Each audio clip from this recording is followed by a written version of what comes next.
தஞ்சையில் சிறுவனை வழிமறித்து கத்தியை காட்டி மிரட்டி செல்போன் பறித்து சென்ற 3 நபர்களை காவல்துறை கைது செய்துள்ளது. சட்டமன்ற தொகுதி உறுப்பினர் மேம்பாட்டு நிதியிலிருந்து குடந்தையில் 4 இடங்களில் அமைக்கப்பட்ட 20 லட்சம் மதிப்பிலான மினி வாட்டர் டேங்கினை எம்எல்ஏ திரு அன்பழகன் அவர்கள் தொடங்கி வைத்தார். வன்னிய இளைஞர் முழுநிலவு மாநாடு வரும் மே 11 மகாபலிபுரத்தில் நடக்கவிருப்பதை ஒட்டி தஞ்சையிலிருந்து 20,000 பேர் பங்கேற்க வேண்டுமென குடந்தையில் நடைபெற்ற பாமக ஆலோசனை கூட்டத்தில் தீர்மானம் நிறைவேற்றப்பட்டது.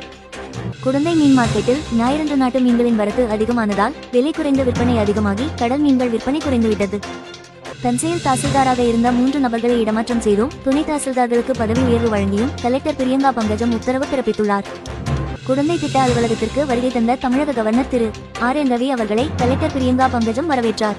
தேவனாஞ்சேரியில் உலக தண்ணீர் தினத்தை முன்னிட்டு நடைபெற்ற சிறப்பு கிராம சபை கூட்டத்தில் எம்எல்ஏ திரு அன்பழகன் அவர்கள் பங்கேற்றார். கழிவுநீர் வாகனத்தை 54 லட்சம் ரூபாய்க்கு வாங்க ஆடுதுறை பேரூராட்சி கூட்டத்தில் தீர்மானம் நிறைவேற்றப்பட்டது.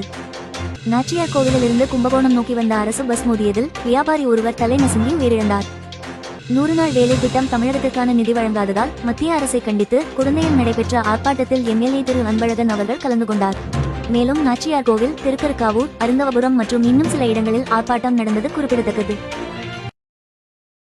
நம்ம குடந்தை மற்றும் சுற்றியுள்ள பகுதிகள் உள்ள வேலை மற்றும் வாடகை விவரங்களை ஊர்வாரியா எளிமையா இலவசமா இப்போவே நம்ம குடந்தை ஆப்ல பதிவு பண்ணுங்க.